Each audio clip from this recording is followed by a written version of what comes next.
Hey guys! Is it too early in the morning for you? Oh cool, my wallet is in the glove box, which I left in there overnight. Today, we are going to do something new. I can't tell the difference between your faces. Bo looked up like, what? I wasn't warned about this. Was I not told of this? Yeah. So what we're doing is, I think we're going to do what I am going to call sharing is caring. I like this. I like this. Sharing is caring. We're going to go around in a circle. Okay? And it's a game.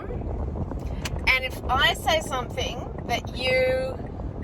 that happens to you or you associate with, you go, me too, or you put your hand up. And so I'm going to say something like, okay, I get anxiety. Me too. Wait. Is that not what you're doing? Alright, awesome. No, both, me too. Wow. Okay. Alright, cool. Now what we're going to do is identify the reasons, and then we're going to, maybe someone's going to have a suggestion for each of us. So, if I get to finish, I get anxiety when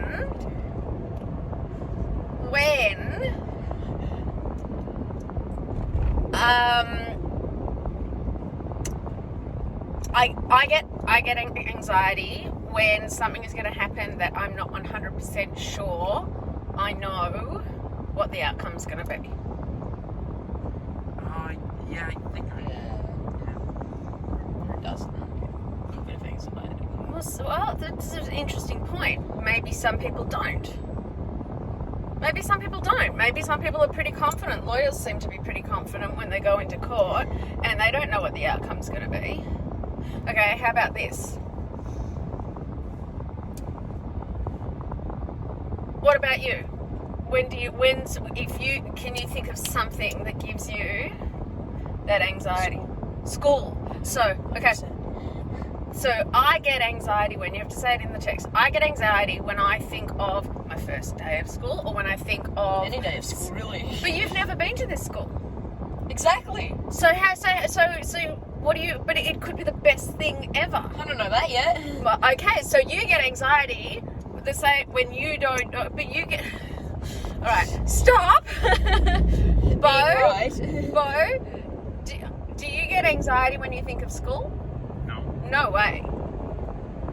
No That way. doesn't mean I shouldn't. That's right, but it means that we have to recognize that we are all different, and that our triggers are all different. And if our triggers are different, maybe we can learn from each other why don't you get anxiety when you think of school, Bo? Because I enjoy it. Because you enjoy it. High school, dude. He's not a freak. You don't know what high school's like. It's not like that shithouse primary school you went to. It's not. And you know all the teachers, and you're already a celebrity there. So don't even start. I want to do this honestly. I want to do this seriously, okay?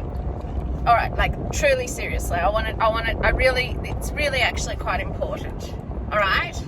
So, I get anxiety when I've left something to the last minute. Anyone? Maybe. Yeah? It depends on the value of the item. The value of the item? Can you describe an item? Let's say I'm going to school, I'm just going to a new class, and I forgot my pencil when I just sat down. I know something. Wow. So, could you just listen to your I would brother feel and immense hear what... anxiety. Right. Immense anxiety for getting a pencil. Because how would I write? Right. Now, would that give me anxiety? No. No way. I'd just say, can I borrow a pencil, mate? To the person next to me. I don't want to keep asking. You only ask once, then you get a pencil. I know, but I don't know when I understand. Finn, would forgetting your pencil be a cause of anxiety for you? No. Right. So here's what we have to do. This is so important, and this is my exact point of this game. What that is, Bo has just indicated a major source of anxiety for him. You and I, very anxious people, are not caused anxiety by his paradigm, by his dynamic, but it doesn't mean that he feels it any less than we do. So you're feeling, for example, when you've got a project due the next day and you have not done any of it, that feeling is the feeling he gets just when he forgets a pencil. I have got a real thing that's happened to me. Okay, let's validate Bo's idea. This is the way we go. So what suggestions would you have for Bo on how to handle that anxiety, or what to do in that situation? We'll ask for a pencil. Ask to borrow a pencil, maybe speak to the teacher, who most likely would be able to ask just once. How does that sound to handle that kind of anxiety? I was dozing off. You were dozing off? So your anxiety, Finn suggested that if, for example, you forgot your pencil, the best person to speak to would be a teacher, who would most likely lend you a pencil until you could get back to your locker. And then you could return it halfway or at the end of the day. And that way you can manage that anxiety. I know, but that's probably not the problem, because I don't know when I will get my original pencil back. I don't know where it is. So you've lost your pencil, not forgotten your pencil, you mean? Yeah. Right, that's a very different word, okay? So now we're identifying that losing items causes you anxiety, not just forgetting your pencil, but the fact that you may have left it somewhere and it's lost. Do you have another pencil in your pencil case? I believe so. I believe so. I believe you have numerous pencils in your pencil case. So your attachment... That's why they call it a pencil case. I guess that is. So your attachment to that item, your fear, the fact that it has been lost, stops you from seeing the fact that it's okay, I have another one. I don't need the original one back. This one writes just as well as that one. Well, I mean, I already have that mindset, but if I lost all my pencils, then I would probably Okay, yeah, absolutely. And if the world blew up, I'd go into a panic too. But let's deal with it incrementally. So I would say, if you got turned up to class and you couldn't find the pencil, or you didn't have the pencil that you were using, use another one. If you've lost a pencil, right, it can be replaced. And if you lose all your pencils, who do you come to and say, I need more pencils? A teacher. At home, who do you come to? The parents. Yeah, and say, I need more pencils, and I probably have a stack load you can refill that night your pencil case with, right? So we're looking at problem, anxiety, the way we feel, how to fix it, and then be able to move on. Finn, what is your real life example? When I was sitting in class one day, and then all of a sudden they said, we're going to present our presentations, and I sat there like, what presentation? And I had no idea. Yeah, that's, And all of a sudden I had again... to present a presentation that I didn't have. Yes, that was like during your first week of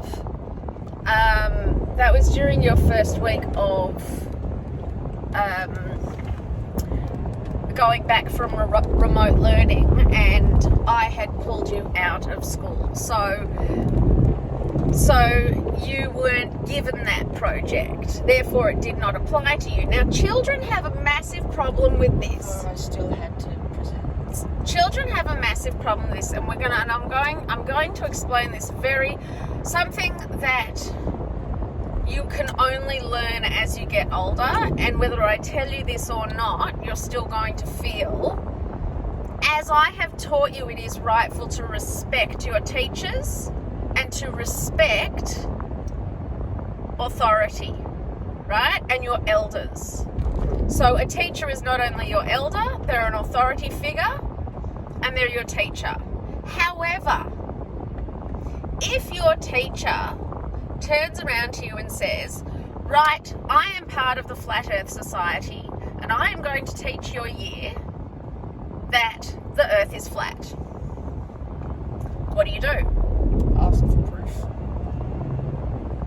Sure, you could get into an argument with them. You could start to argue. They could show their proof and you could show your proof, and then you could spend the whole time arguing. However, is that going to get you any further? They believe what they believe and you believe what you believe. How can you resolve your problem with a teacher who asks you to present something that you have not been prepared for? Or how can you lower your anxiety and present something that you are not prepared for? Have you got any suggestions, Bo? No, I don't think so. I would stand up the front firstly and I would say, okay, I would explain straight out to everybody in the class, I have not been given any warning or any information. I was not asked or even presented with the information to do this project. So I've been asked to present to you something I know nothing about. So straight away you're getting it clear for everyone, which means you can't get it wrong and you can't get it right. Everybody knows, and you can even turn it sideways and say, due to lack of communication by those who should have been able to communicate with their students or parents of students about this, because we know that teacher, every time we emailed that teacher, every time we tried to speak to that teacher, did we ever get a response? No. Did we ever get a response from anyone there? No. When I do it with Bo at his school, which you're going to now, do I get a response? Immediately. So you do not have to feel that way about school. It's normal to feel. What's really interesting is that anxiety feeling. Did you guys know that anxiety and excitement are actually the exact same physical feeling? Except one's happy and one's sad. Well, except the mental term you put on it. Like when I think of my first day of school, it's not just anxiety. There's kind of a little bit of like that feeling as you're going up the roller coaster and then you get to the top and you're like, I don't know if I'm going to enjoy this. So it's the same feeling. It's exactly the same feeling. It's the mental spin you put on it. The actual feeling, that butterflies, that scrunch in your tummy, that, oh my God, my Oculus Quest is arriving tomorrow, my updated, that's excitement. But like when you're like fully anticipating something exciting, it is the exact same feeling as anxiety. The difference is whether we make, you disagree, you're allowed to disagree. You're allowed to disagree. I feel that anxiety and excitement are the exact physical same feeling. That's how I feel. It doesn't mean that that's the way you need to feel. What about you, Bo? Have you been super excited about something? Ever? I hope so. Yeah, can you think of something that he might have been super excited about? That's a really horrible thing to say, that you can't think of anything that you're super excited about. What have you been there must be something that you're... There has to be something. There has to be something. This is terrible. No. What about Stop it. Don't you make me feel like the worst parent in the world. What about... The thing is that Bo wants for very little. So when you don't want anything, it's very hard to make someone super excited. Oh, what about the release? What about the release of like the new, what was that? Paint game you guys use? Splatoon or something? Like, I know that there's been release dates that you've been talking about or that you have talked about. Yeah, well, come to think of it, there was one game, like Super Smash Bros. Ultimate, that Finn and I were excited about. Okay, Super Smash Bros. Awesome. Oh, thank God. And did I get it for you? I hope I did. Sorry? You said a different game. Whatever, man. Just, did I get it for you? Did you get it? I was thinking what he said, but I didn't know if I just want to know if I fulfilled his excitement, alright? Just give me something. Did you get it? Super Smash Bros. Ultimate, I got it. But, Yay! But I got it from Oh, no. Wait, what did you say? I got it from Dad. Like, yeah, well, at least I was with Dad, right? It's fine. It's great. I'm so glad that you have once felt super excitement for the release of something, and that feeling of excitement, like when it was downloading. Do you remember that feeling that you felt? Like, oh, it's here, it's coming? Yeah. Does that feeling, can you describe it at all? Was it in your tummy? Was it in your chest? Was it in your throat? No, I don't think so. Can't describe it. All right, awesome. So, Bo would get severe anxiety. Let's not talk about Finn things that you know are in the past in regards to anxiety that you couldn't do anything about. Real life experiences with what I would have done. Yeah, absolutely. What's supposed to be the future? How are you supposed to, baby? The past is already gone. Now what? Hit me so I'll show you. Help me. See? Help. Now, Help. right? You ducked it. This is Rafiki's lesson. You hit me in the head. Yeah, the past. That's your lesson. It's in the past.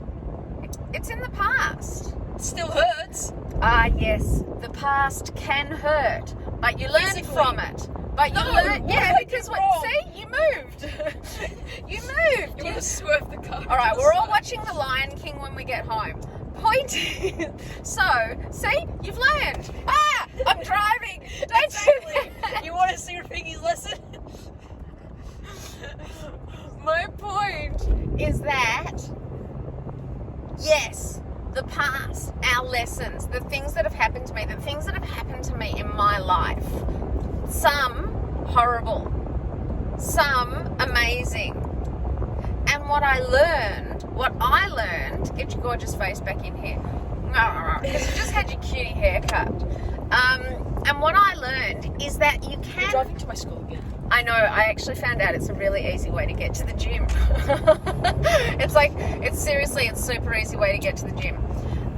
They've still got the We Miss You sign up from Hey, past holidays. ADH, hey, look, a bird, could you just step back to what we're talking about? This is anytime soon. What? I'm trying, dude, but everyone's like going off on tangents. So listen, what I've learned from the things that have caused me massive anxiety in my life, and I still have massive anxiety, right? Over things I can't control. I have massive anxiety over things I can't control. For example, Bo is doing Shakespeare this year. Now, yeah, I know, clap, clap for us, but the dude can barely speak English, let alone Shakespeare. Well, he spoke Spanish. Yeah, I know he spoke Spanish, but it didn't help us considering he was 3, spoke fluent Spanish, and we didn't understand him. You're extending the video. Let the boy get back to Okay, it. I'll sit in the corner. Oh, stop it, come back. My point is this, okay? Again, my point. I can't do anything about it. I can't. What have I done to help him to prepare? What have I done to help you to prepare? We watched a No, We've thank watched some Shakespeare. We've gone through some Shakespeare, some more age-appropriate, much lighter stuff. What else have we done to prepare for Shakespeare? you. Read the actual book. We started reading the book and doing some actual interpretations, right? Finn, you're starting year 7 next year, and you absolutely maintain, for some reason, that you aren't an intelligent person. I don't know why you say that. Sorry? Correct. So, this holidays, you have read The Outsiders, Lord of the Flies, once. What's that? Mice and Men. Read. I know this one. There's 2 more. To Kill a Mockingbird. And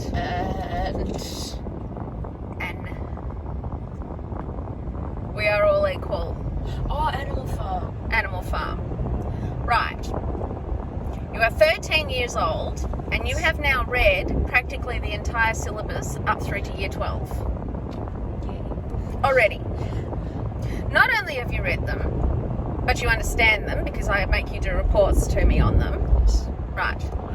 So you are already, in fact, the school said to me, Gemma, stop. You're not leaving anything for school to teach you. Did they? Yeah, No. they did. They absolutely did. Next year, Bo will be reading, or this year, To Kill a Mockingbird. No, next year. You're 11. You Animal. said my age 2 minutes ago, and you've already changed it. Huh? I'm not 11. Year 11. In year 11, he will be doing To Kill a Mockingbird. Don't hit me again. I'll get out of frame. You watch me. I'll swing on over here. My point is this: intelligence is not. It's not. Oh, look, you know. Can you do maths? That's not what intelligence is. Do you consider Bo to be? Oh, bless you, an intelligent person? Yes. And and when Bo left with his carer the other day for the first time, what were you scared of? Just scared in general. But he's an intelligent person. Why would you be scared? Intelligent. Yeah, you go out and you go to Southland on your own with your friends. Does that make you more intelligent than Bo? No. Okay, so I have to wrap this up. You have to reassess your idea of intelligence. Bo's about to get anxiety because we're about to turn up there, and I promised him that we weren't going to do this for the whole time. Is that right, Bo? Yeah. So we're going to sign off. We might even do a part 2.